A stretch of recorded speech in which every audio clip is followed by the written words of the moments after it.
तो कैसे हैं आप लोग। जूना खां यानी कि मोहम्मद बिन तुगलक यानी कि दिल्ली सल्तनत का सर्वाधिक शिक्षित सुल्तान, जिसे अपने योजनाओं की वजह से बदनसीब बादशाह तक कहा गया। तो आखिर एक शिक्षित सुल्तान बदनसीब बादशाह क्यों कहलाया, इस वीडियो में हम जानेंगे। देखिए, मोहम्मद बिन तुगलक दिल्ली सल्तनत में जितने भी सुल्तान हुए उन सब में सबसे ज़्यादा शिक्षित था और उन सब में सबसे ज़्यादा आगे की सोच रखता था। लेकिन उसके द्वारा चलाए गए जितनी भी योजनाएं थीं सारी की सारी विफल हुई। इसी वजह से उसे बदनसीब बादशाह कहा गया। तो चलिए जानते हैं कि मोहम्मद बिन तुगलक ने कौन कौन सी योजनाएं या फिर कौन कौन से कार्य किए जिसकी वजह से उसे बदनसीब बादशाह कहा गया। जैसा कि आप जानते हैं कि अलाउद्दीन खिलजी की बाजार नियंत्रण प्रणाली बहुत ही सुदृढ़ थी, इसलिए अलाउद्दीन खिलजी ने इस आधार पर कृषि टैक्स 50% तक कर दिया था और आराम से कृषि टैक्स 50% की उगाही भी कर लेता था। तो मोहम्मद बिन तुगलक ने भी सोचा कि क्यों ना मैं भी गंगा यमुना दोआब क्षेत्र में 50% तक टैक्स इम्पोज कर दूं।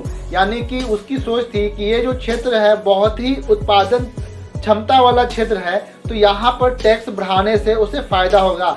लेकिन उसकी किस्मत खराब थी कि उसी वर्ष अकाल पड़ गया, जिसकी वजह से किसानों ने विद्रोह कर दिया और उसे ये टैक्स वापस लेना पड़ा। यानी कि ये योजना उसकी विफल हो गई। मोहम्मद बिन तुगलक के शासनकाल में दक्षिण भारत में बहुत सारे विद्रोह होने लगे। तो मोहम्मद बिन तुगलक को इस बात का एहसास हुआ कि उत्तर भारत में रह करके दक्षिण भारत में नियंत्रण स्थापित नहीं किया जा सकता है, और अगर दक्षिण भारत में नियंत्रण स्थापित करना है तो उसे खुद दक्षिण भारत जाना होगा। तो इस आधार पर उसने अपनी राजधानी दिल्ली से महाराष्ट्र के देवगिरी में स्थानांतरित कर ली और देवगिरी का नाम दौलताबाद रखा और उसे ही अपनी नई राजधानी बना लिया। दक्षिण भारत में उसने विद्रोह को दबा तो दिया, लेकिन उसे जल्दी ही इस बात का एहसास हो गया कि उत्तर भारत जो है वो खाली पड़ गया है और वहाँ पर मंगोल आक्रमण का संकट बना हुआ है।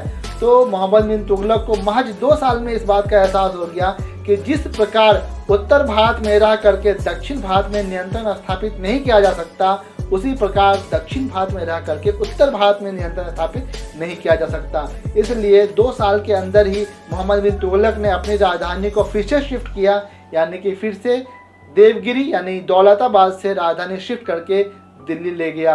तो ये जो आने जाने के क्रम में आम जनता को बहुत ही कठिनाई हुई और इसी बीच प्लेग भी फैल गया, जिसकी वजह से बहुत सारे जनता जो है मारे गए। तो ये योजना भी मोहम्मद बिन तुगलक की विफल रही। मोहम्मद बिन तुगलक ने चांदी के भंडार को सुरक्षित करने के लिए सांकेतिक मुद्रा का प्रचलन शुरू किया और उसने तांबे के सिक्के चलाए जिसका मूल्य चांदी के सिक्के के बराबर था। लेकिन दिक्कत ये आई कि मोहम्मद बिन तुगलक नकली सिक्कों पर अंकुश लगाने में विफल रहा, जिसकी वजह से नकली मुद्राओं का प्रचलन बहुत आम हो गया और ये योजना भी मोहम्मद बिन तुगलक की विफल हो गई।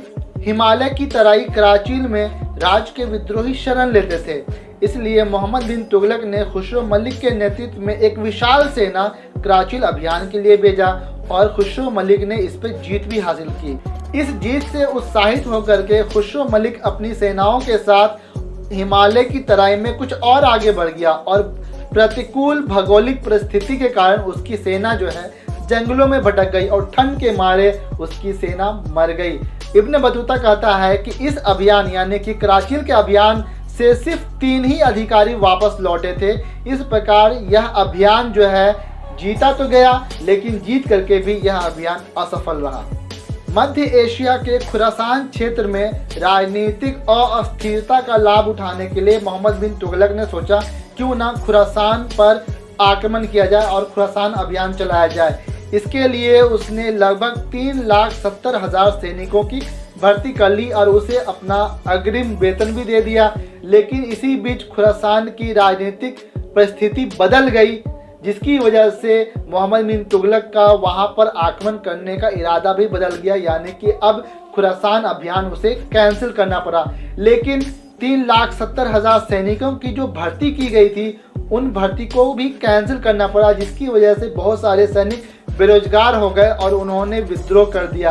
इस प्रकार खुरासान अभियान भी असफल रहा। मोहम्मद बिन तुगलक के शासनकाल में ही दक्षिण भारत में 2 साम्राज्य का उदय हुआ। पहला 1336 में हरिहर और बुक्का नामक दो भाइयों ने विजयनगर साम्राज्य की स्थापना की और राजधानी हम्पी रखी। तो दूसरी तरफ 1347 में अलाउद्दीन बहमन शाह यानी कि हसन गंगू ने बहमनी साम्राज्य की स्थापना की और अपनी राजधानी गुलबर्गा यानी कि बिदर रखी। मोहम्मद बिन तुगलक ने कृषि विभाग अमीर एक कोही की स्थापना की और उसने सुंदर ऋण की भी शुरुआत की। सुंदर ऋण को हम आधुनिक परिवेश में केसीसी यानी किसान क्रेडिट कार्ड के रूप में भी समझ सकते हैं। मोहम्मद बिन तुगलक के शासनकाल में ही 1333 में अफ्रीकी मोरक्को यात्री इब्न बतूता भारत आया था और वह मोहम्मद बिन तुगलक के दरबार में रहा था। मोहम्मद बिन तुगलक की मृत्यु पर बदायूनी अथवा बर्नी ने कहा है कि अंततः उसे लोगों से मुक्ति मिल गई और लोगों को उससे मुक्ति मिल गई। मोहम्मद बिन तुगलक एक शिक्षित सुल्तान था। उसने योजनाएं भी बहुत ही अच्छी चलाई, लेकिन उसका प्रबंधन सही से नहीं कर पाया, जिसकी वजह से उसकी सारी योजनाएं विफल रही। यानी कि उसकी योजनाओं का क्रियान्वयन सही तरीके से नहीं हो पाया था, जिसकी वजह से उसकी योजनाएं विफल हुई। लेकिन अगर देखा जाए मोहम्मद बिन तुगलक के योजनाओं के बारे में, तो उसकी योजनाएं वर्तमान समय से बहुत आगे की होती थी। यानी कि वह बहुत ही आगे की सोच रखता था, लेकिन सिर्फ और सिर्फ अच्छे प्रबंधन की कमी की वजह से उसकी योजनाएं असफल रही। तो आपको ये वीडियो कैसे लगा प्लीज़ कमेंट में बताएं। अगर वीडियो पसंद आया तो प्लीज़ लाइक करें, शेयर करें, हमसे जुड़े रहने के लिए हमारे चैनल को सब्सक्राइब करें। Thank you so much.